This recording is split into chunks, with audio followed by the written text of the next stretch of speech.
Hey drone friends, this is Adam at UAV Coach and Drone Pilot Ground School. Happy Friday and welcome to our Drone Weekly News Roundup.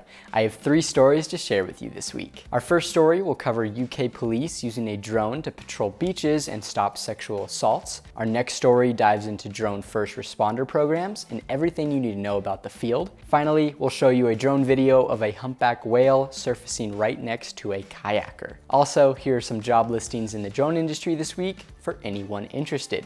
Trinity Solar Careers is looking for a drone operator in Mechanicsburg, Pennsylvania. DiPietro Group Real Estate is in search of a real estate video producer in Windham, New Hampshire. Experis is hiring a licensed drone flight support assistant in Lockford, California. And Trigon is currently seeking a drone trainer in White Plains, New York. With that said, let's fly in. UK police have recently started to use a drone to patrol Brighton Beach at night after a series of sexual assaults. The drone has a high-resolution thermal imaging camera, a speaker, and spotlights. 2 trained drone operators control the device, and if they spot anything suspicious, they are linked to officers on the ground who can attend an incident. The drone will primarily be used on Friday and Saturday nights, with Superintendent Adele Tucknott saying, "Everyone should be able to enjoy a night out in safety, and this drone is another tool in our toolbox as we protect the public." So hopefully, this drone helps prevent future crimes and keep that area safe. Our next story talks about a similar topic, which is drones as first responder programs, or DFR programs,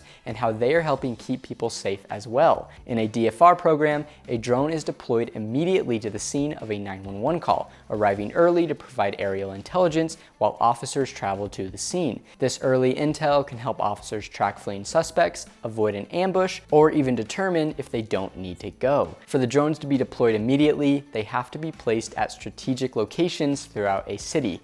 The first DFR program in the US was implemented at Chula Vista's Police Department in California. Since the launch of this program, Chula Vista has used a drone to respond to over 17,000 calls. Within those calls, drones have assisted in 2,300 arrests and have avoided dispatching a patrol unit almost 4,000 times. This means that there have been almost 4,000 times when an officer did not have to put themselves in potential danger. The average response time has also just been over a minute and a half. If you want to check out some of the real-life examples of how the Chula Vista Police Department is using drones for the program, check out their YouTube channel. And finally, we have a slightly happier note to end on. Sutton Lynch has developed a reputation for his incredible drone footage of aquatic life shot primarily off the coast of Long Island. He often shoots aerial video of whales, like this one of a humpback whale surfacing right next to a kayaker. When talking about the shot, Lynch said, "It's difficult to fully understand the scale of these whales when there aren't any familiar objects to compare them to. Realizing that a kayak is about the same size, if not smaller, than just the whale's mouth helps put things into perspective." Lynch's work was recently featured in the New York Times. Follow the link below to see that story and check out even more of his aerial work on Instagram. And before we wrap up, don't forget to submit your best drone fails in the link below to have a chance at winning free access to our Drone Skill Builder course. All right, that's all we have for this week. As always, check out the links below to read more about each story. Also, show us some love by subscribing to our channel and liking this video. And now I'll pass it off to you. What do you think about DFR programs, and what would you do if a whale happened to surface right next to you? Comment down below. I'd love to hear your thoughts. I hope you all have a great weekend, and to all of our drone pilots out there, blue skies and safe flying.